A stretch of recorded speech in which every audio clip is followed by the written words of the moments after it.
So at Jati's instructions, I'm going to add a couple remarks as the moderator of this session. And what I want to focus in on really is Leonce's last point. But kind of the starting framing question is the one Jati raised at the beginning of her talk, which is, why is there a debt problem in the first place? Why is there, in addition to a debt problem, why debt? Why is there a debt crisis? Why is debt a problem? And underlying that, the most simple level, is that the money that's borrowed is not invested in ways that produces a rate of return that's adequate to repay the loans with interest. I mean, that's the setup for a crisis, and then it's exacerbated by Fed policy and all these other things.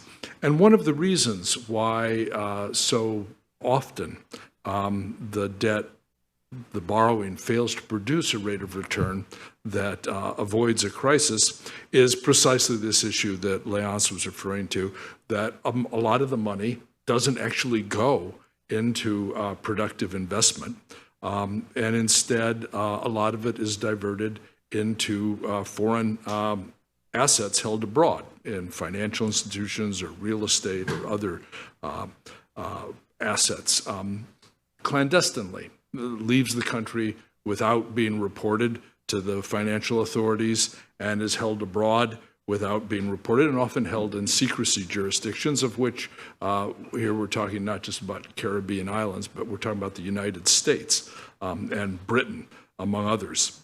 And the odious debt doctrine, which those of you who haven't encountered it before, it dates back to 1898 when the U.S.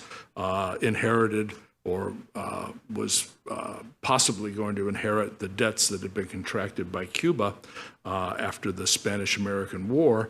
When Cuba changed hands, the U.S. commissioner said, no, we're not going to pay those debts because those are odious debts.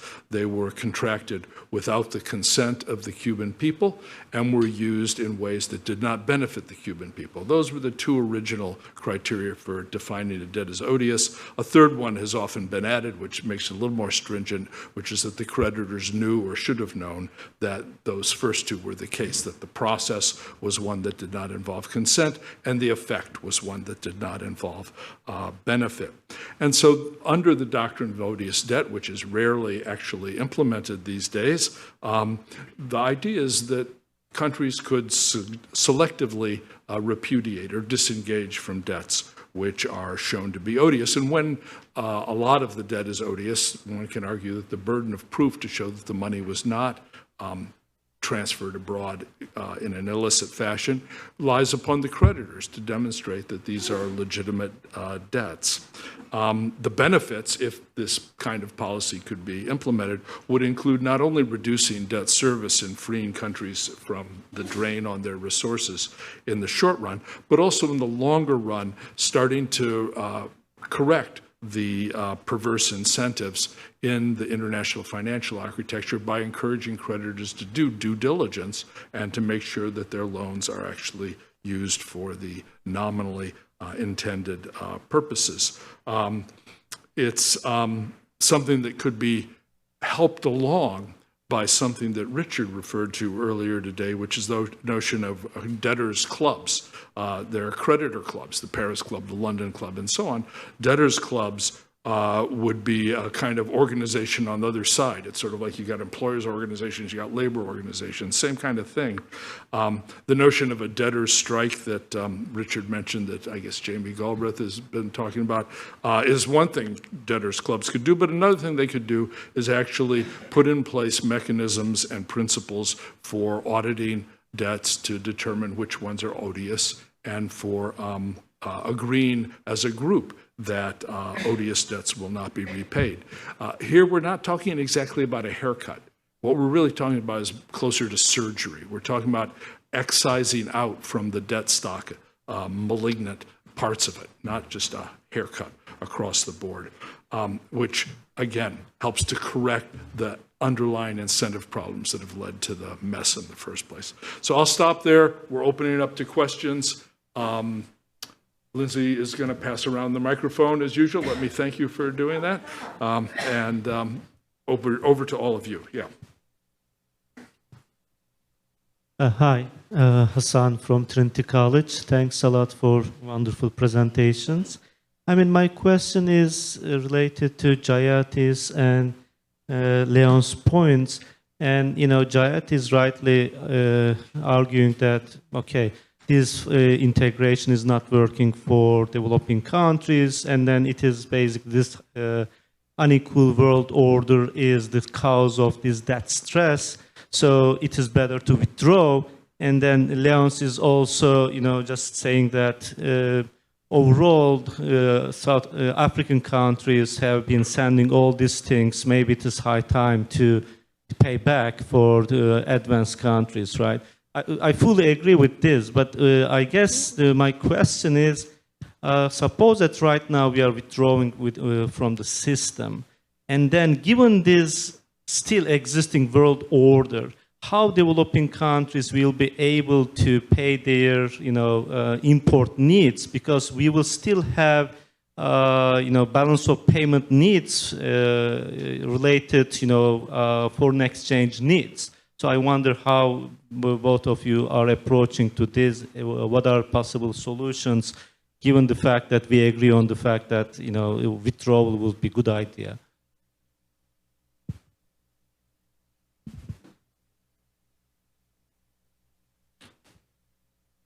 Thank you. Isabel Ortiz from Global Social Justice, IPD.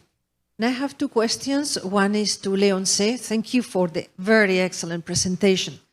And you mentioned that for every dollar of debt, about 60 cents are going on capital flight. Could you give some examples of that to understand better the mechanism? And to Mark, you mentioned two very important examples of how to modify short-term some IMF issues. That was the case of the SDRs and the case of the use of fees for education and health in low-income countries. So for civil society to learn, what was the process exactly? There was some kind of regulation approved by the US Congress. First, can you please explain a bit so we learn about that? Thank you. Jerry Epstein, thank you very much for an excellent panel. A couple questions. Mark, the stories you told were fascinating about both the groups that were able to push the Congress, to push the Treasury, or and to push the IMF. My question is, you know, why is the Treasury so pushed back so hard on like the SDRs and so forth? I think your explanation was that they don't like to anybody else to have any kind of control. So it's kind of a bureaucratic authority question.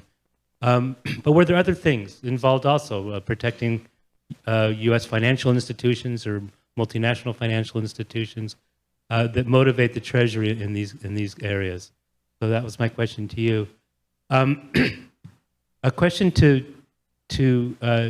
Jim, I guess, because you're the one who says about the idea of a debtors club and trying to push the idea for odious debt. Isn't it a problem that it would be the heads of the government that would be in this debtors club, and they're at least some of them are the ones who are engaging in capital flight. So I'm not quite sure how that would work.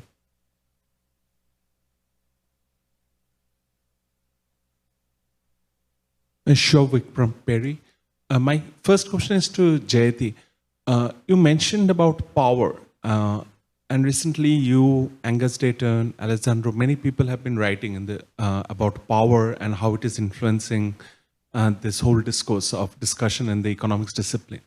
But also at the same time, it seems like an abstract concept.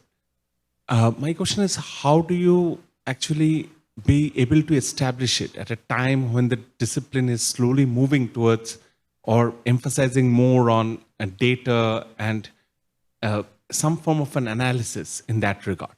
So that was my, my question to, second question is for Leonce. You mentioned about at the end, debt, which I agree totally, is that with the developing countries, debt cannot go on with the way. Then what do you think can be the possible alternatives? in such scenarios? Like whether it would be, because it seems from what Avinash said earlier, that these countries also don't have the domestic capacity to generate money for the amount of money that is needed for these transitions, whether mitigation or adaptation. So from where will these countries be able to generate the resource? Thank you.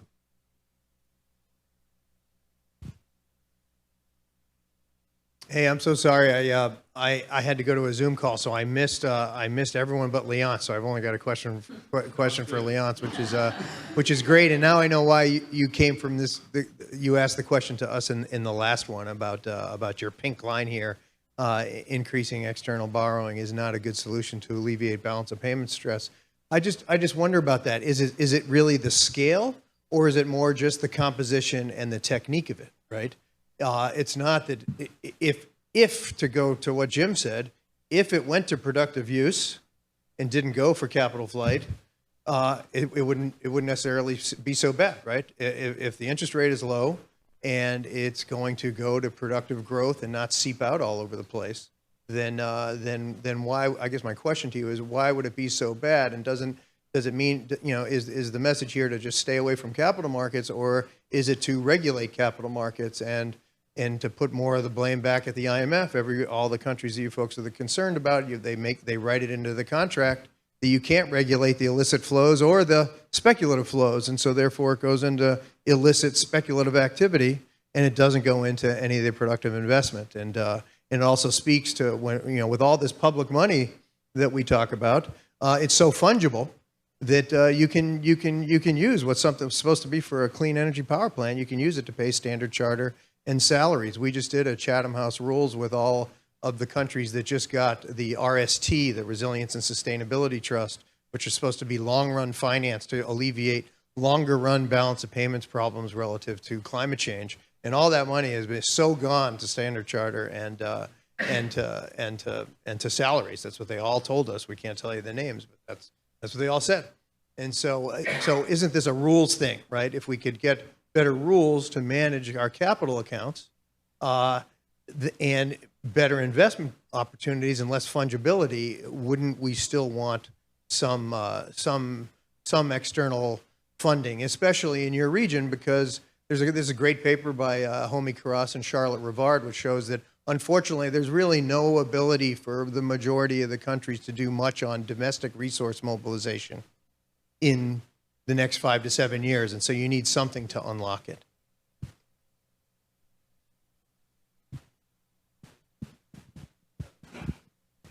Hi, I'm Michael Ash from UMass Amherst, and I was curious, is cartelization of minerals for energy transition a feasible strategy, sort of not a debtors club, but a mineral exporters club? Cartelization. Hi, Debamanyu Das from UMass Amherst. I was wondering about the South-South cooperation, if you all can actually talk a little bit about the challenges and the opportunities from that respect in terms of restructuring the financial structure from the South-South perspective. Thank you.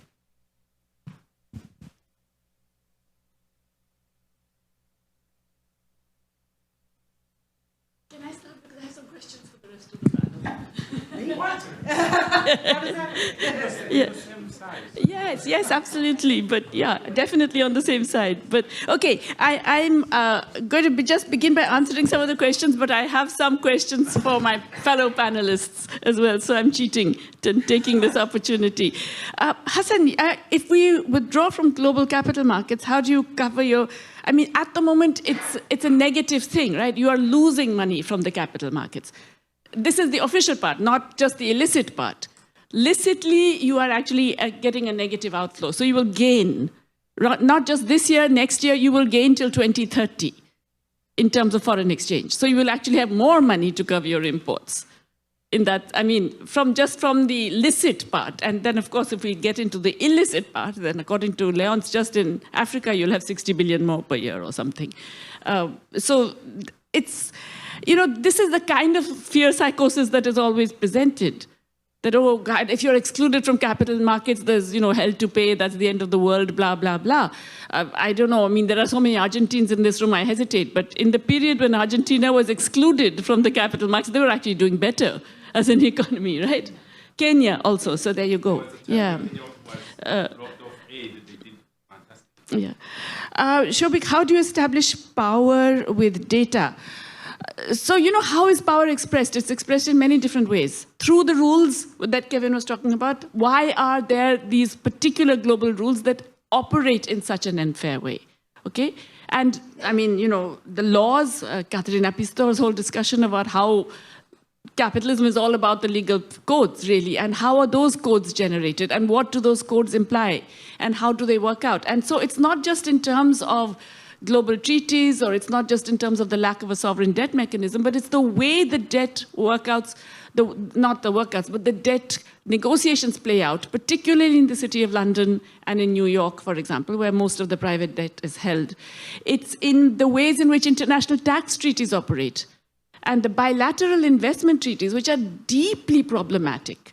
The double taxation treaties, which are hugely biased against countries that have mineral exports, for example, and so on. So there are many, many different levels on which the power operates and plays out. And all of these you can establish empirically.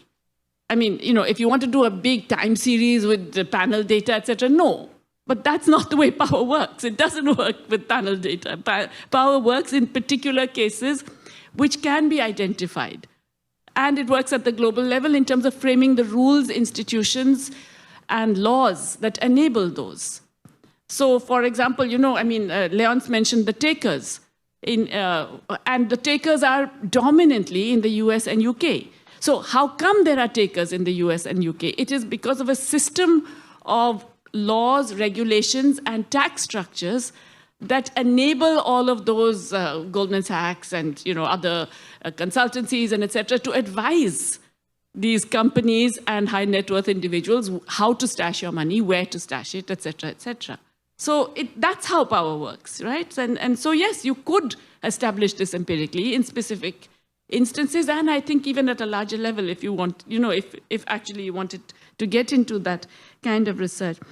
I think, Dave, your question about South-South, it's what people are saying, like a cartel. I mean, basically, this cooperation increasing, I think, has to be issue-based, right? It can't be general, and it can't be all South and so on, because that's not going to happen. And the South is too disparate and complicated and varied now. But yes, I mean, specific countries facing specific conditions and issues. So, for example, Group of Africa played a huge role in getting tax into the UN thing, and they have a clear set of demands that they want. If you did get a group of debtors coordinating, I do believe you would be able to make a difference. I mean, as Richard would say, it's not that, you would be saved from everything, but yes, you would be able to negotiate better terms simply because you would have more bargaining power than you do alone. So, that's the kind of cooperation I think that we're all talking about. Kevin, it's this whole thing about avoiding capital markets or regulating them, how do you get changes in the regulation? When is the US going to agree to it? I mean, okay, yes, there's legislation pending in New York and we've all got our fingers crossed, right? So yeah, we can hope for that. But how do you actually make sure the US federal government does things that would comply or enable or prevent the enablers? How do you push all of that? And it doesn't happen because suddenly they become good, and in fact, nor does capital flows happen, you don't get good finance suddenly because they say, oh yeah, sure, we should go green and so on.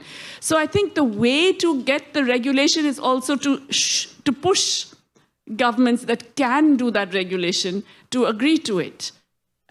So I think that's where the power of those combinations comes. In other words, you get groups of countries that are losing from capital flight, you get countries that are losing from crazy debtor situations, etc., to actually get together in a way that also forces changes in the global regulation.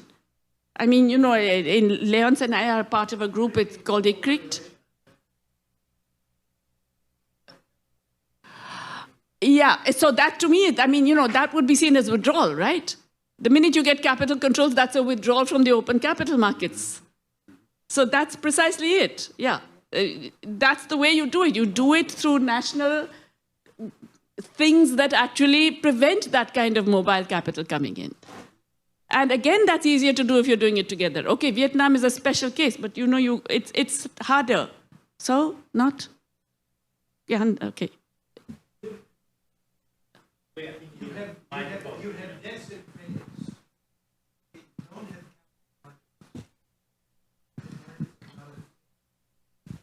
So say it again, sorry, just into the mic. Okay, I mean, I get always disturbed by this fact that we create agency by things that don't exist.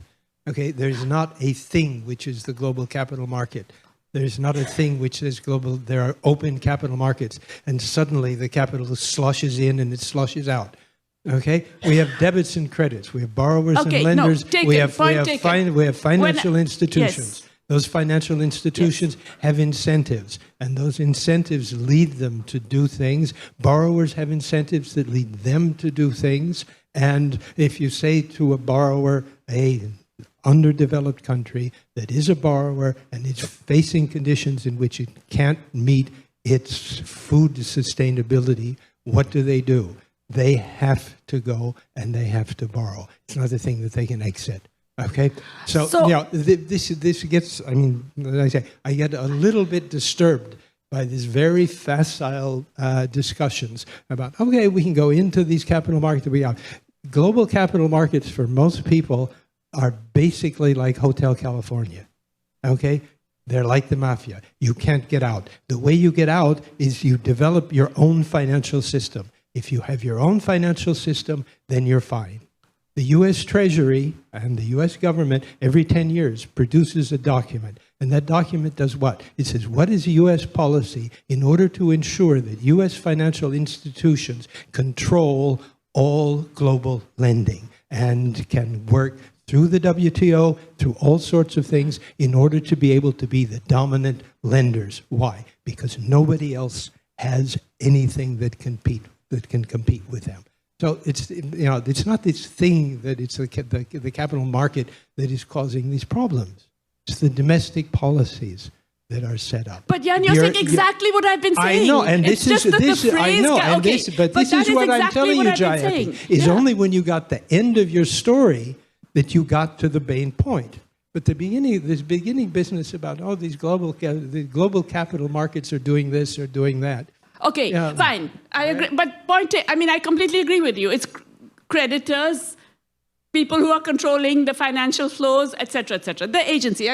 No disagreement there. But I'm saying, how do countries respond to that? They have to respond by putting up guardrails, by creating, if you like, different kinds of financial system or financial flows, which is also happening to some extent because of that whole sanction stuff and so on, and by cooperating in a way or coordinating activities, because that's the only way you can confront that big US, whatever it is.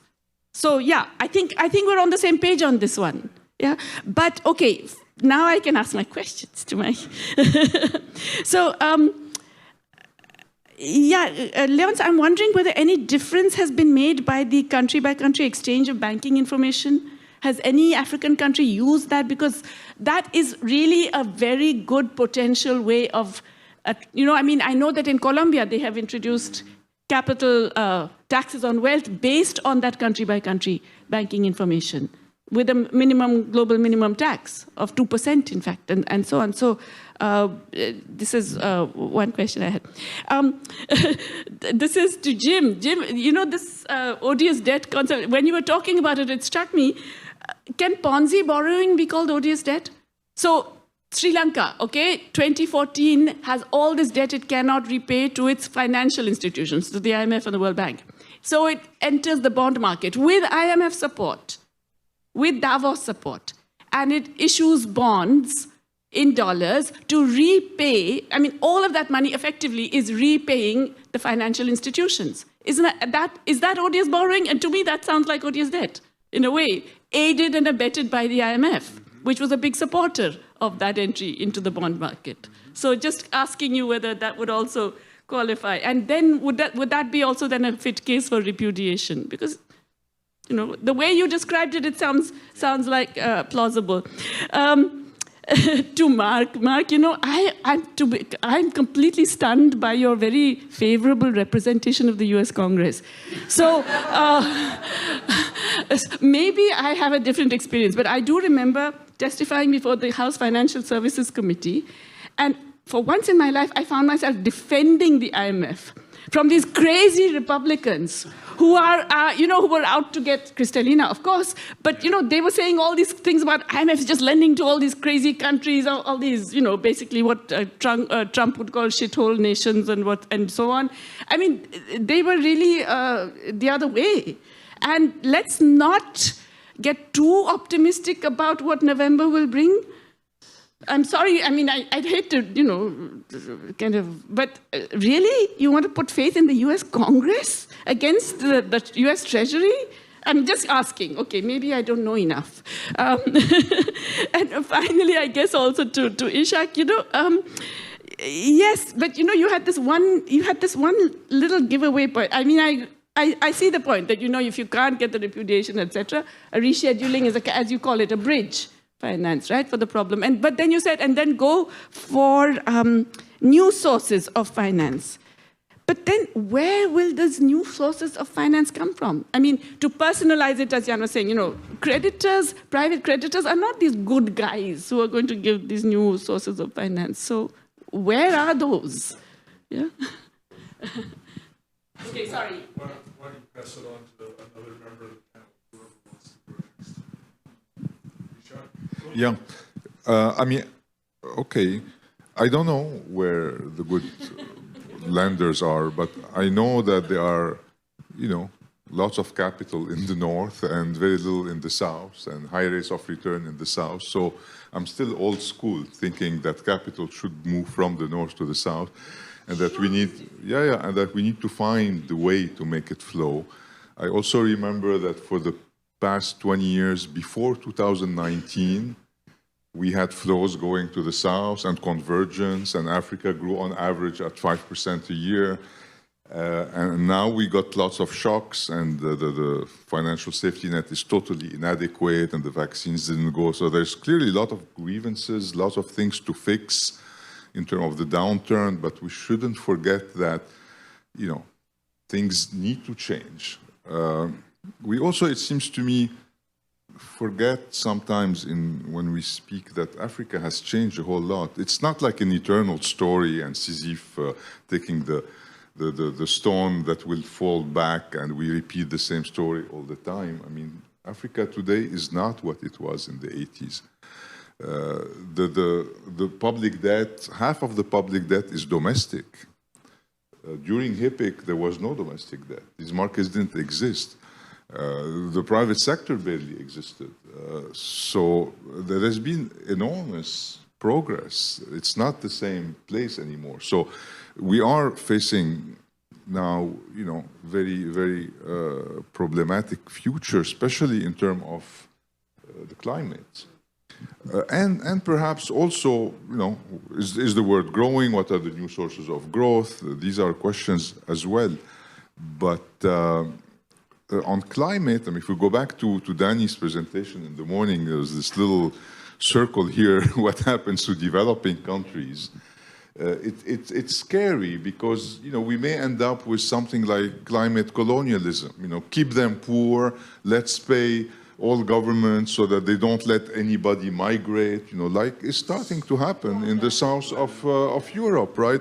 This is what is happening to development finance right now.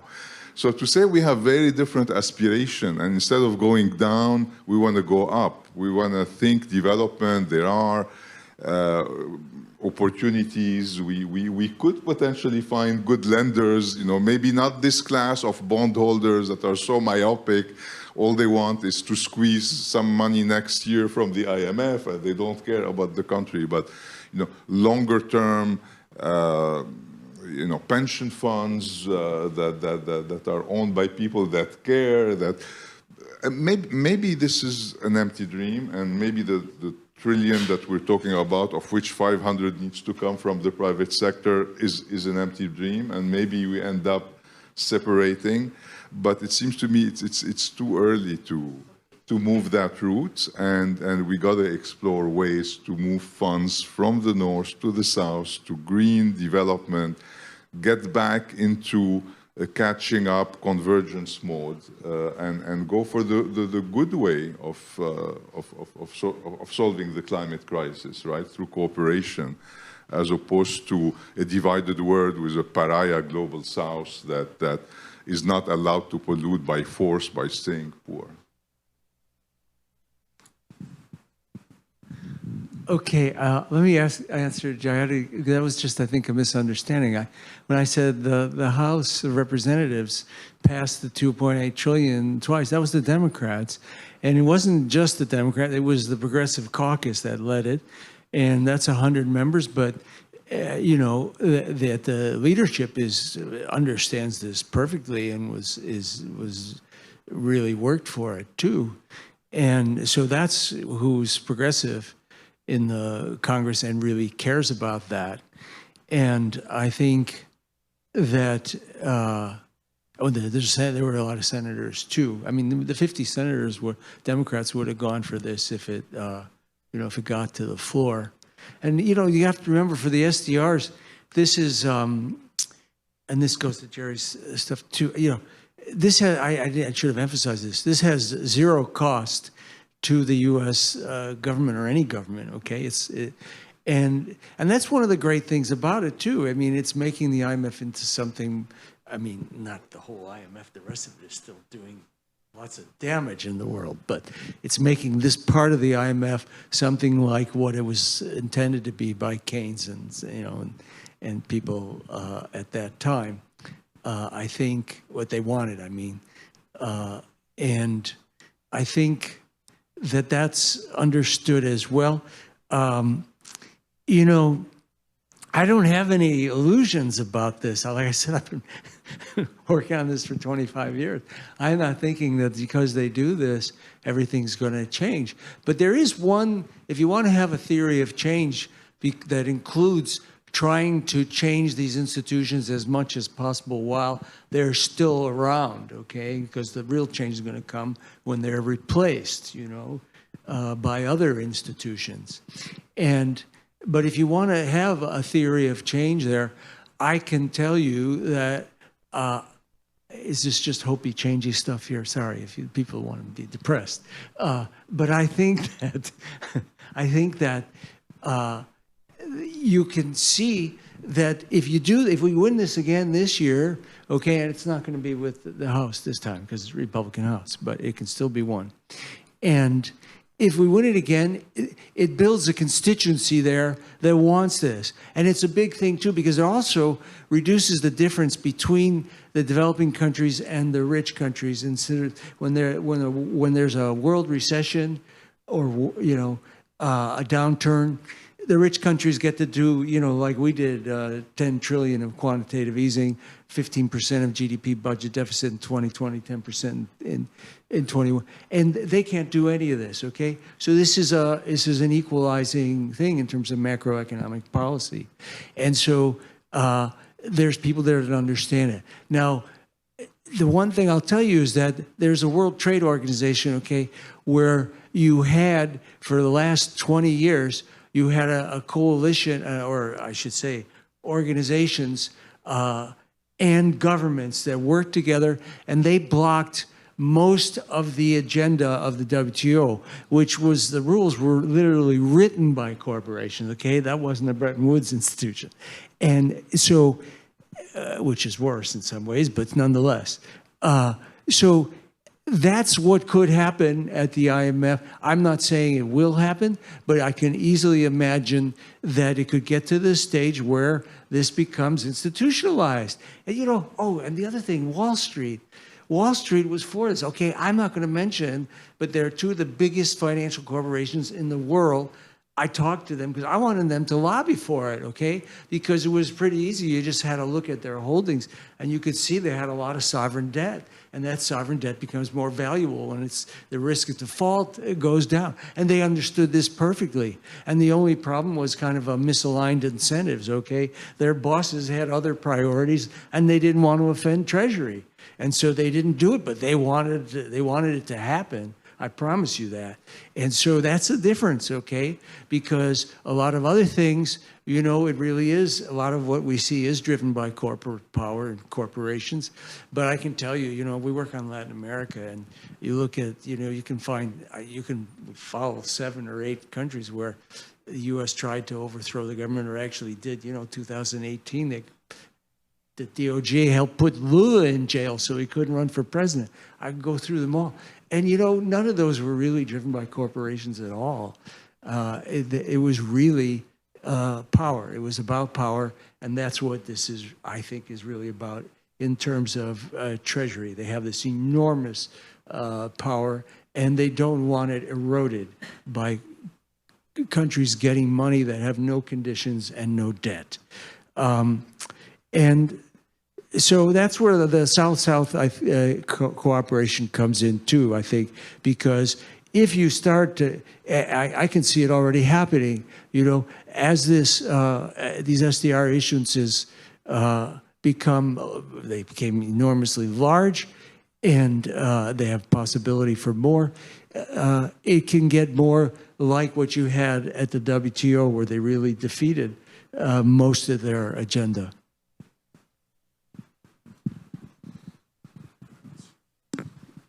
Okay, so the next session is tomorrow at 9, so I can talk until tomorrow 9. So I'll run through some of the points I wanted to make without elaborating. Then if people have time, we can continue. And I have like 7. One a general point, which again, I can write a paper on this, is what related to the question about what if African developing countries withdraw from, don't borrow, repudiate debt, and so on, what's going to happen. One very simple point: you do not lose something you don't have. So right now, the net transfers on debt are negative.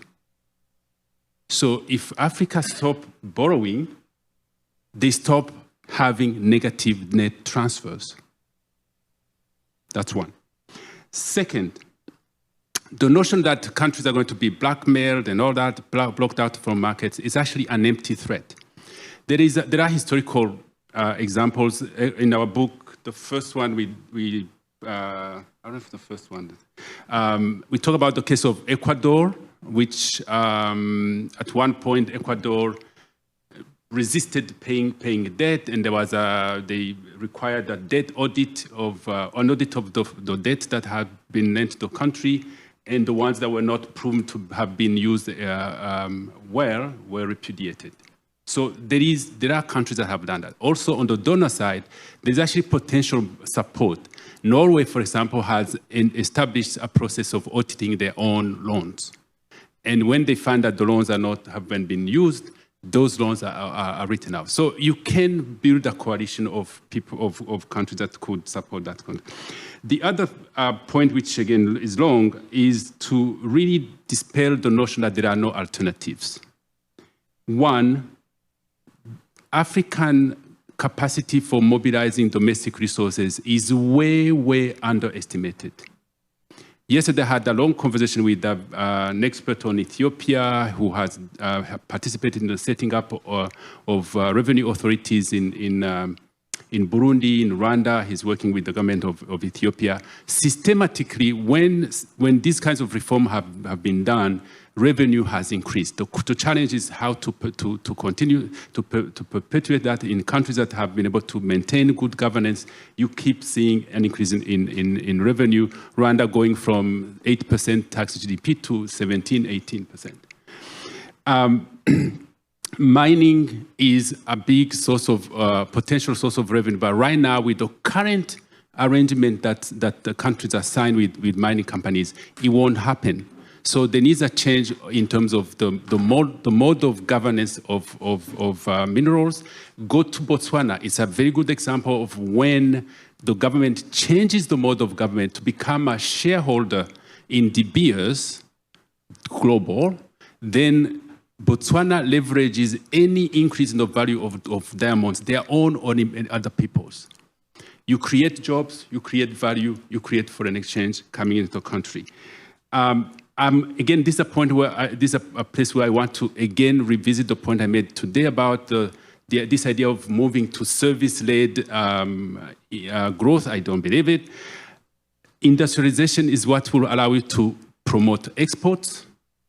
And one way to get out of the trap of debt is increasing export revenue. You don't do that by continuing to export raw material. You need to develop them, add value.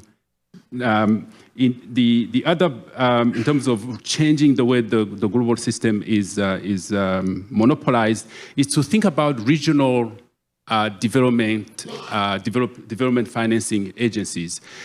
Former President Wade had a brilliant idea of encouraging African countries that are rich in natural resources to create a resource fund where they would invest, where they would deposit windfall gains from resources when there are commodity booms, and those could be used to lend to all the countries in the region.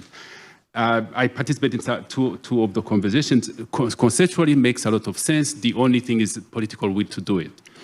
The other is the reason I'm concerned about banking on debt is that it buys into the short-termism approach to development.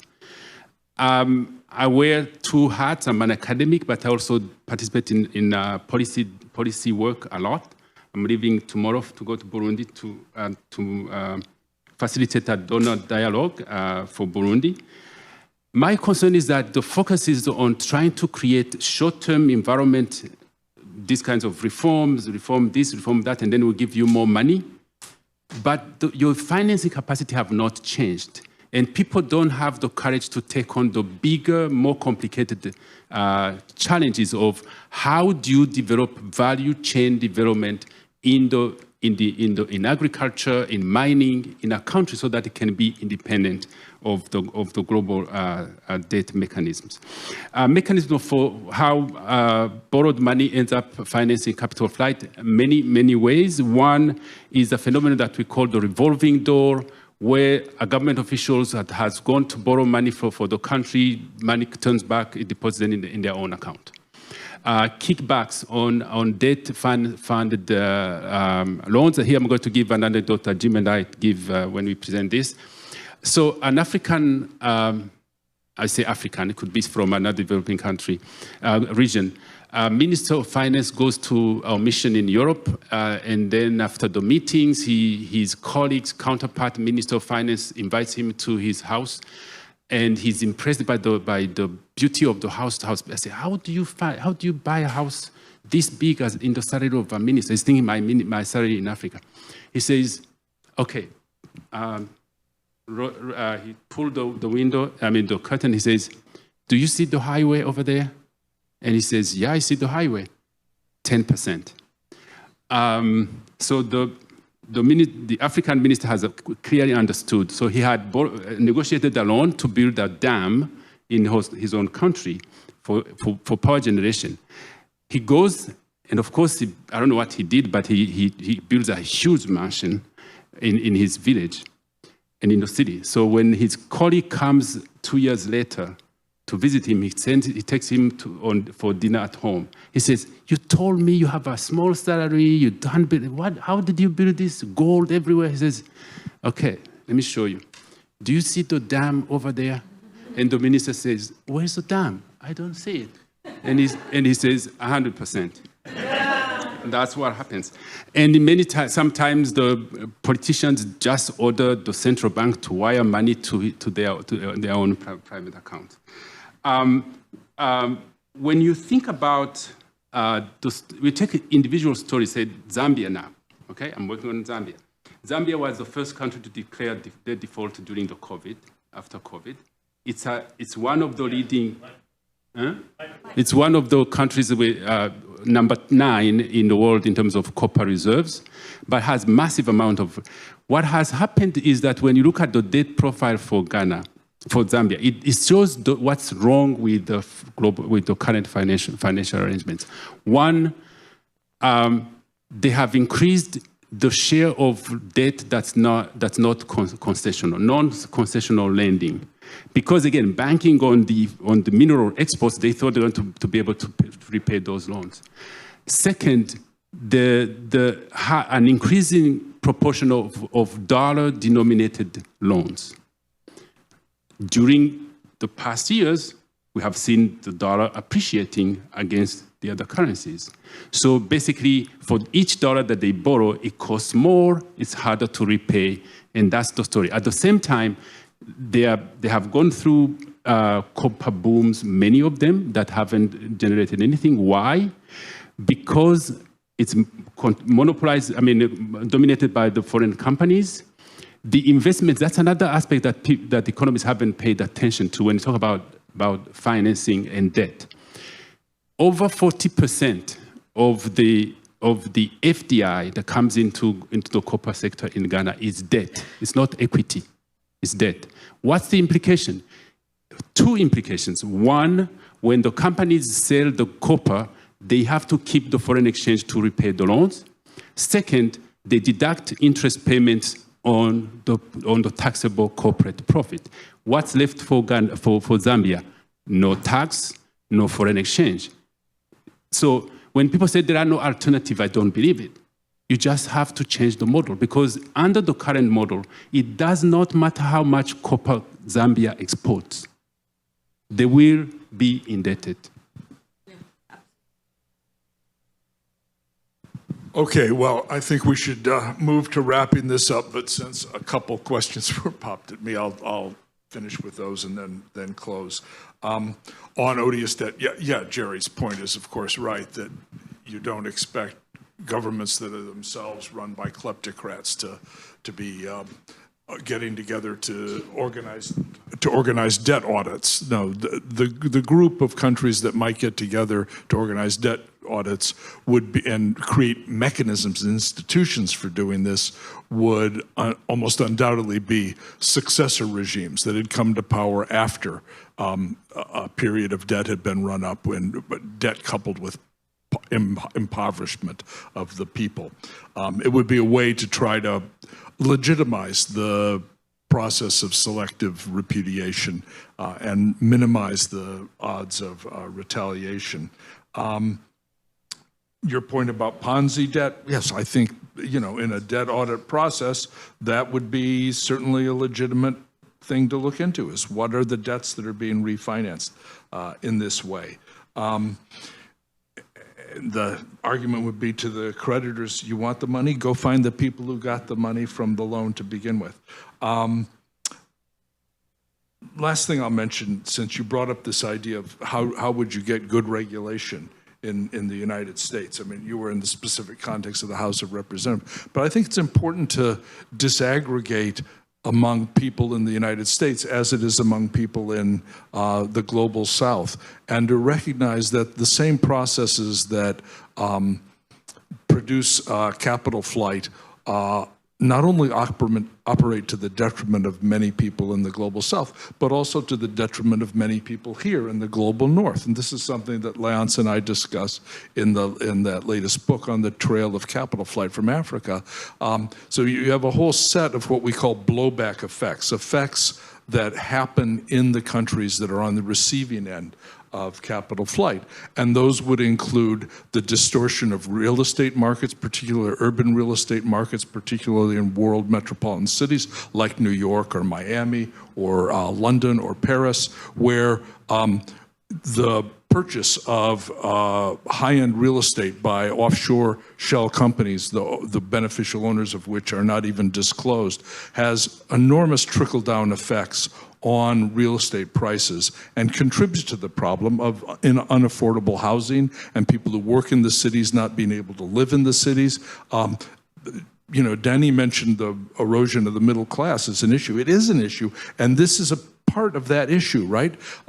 Similarly, the corrosion of political institutions by capital flight, you know, the kind of contagious quality of corruption, which is something that we witnessed vividly in the Trump years, that's an issue for people in the U.S. as well, and that's connected. So I think it is possible to improve regulation here.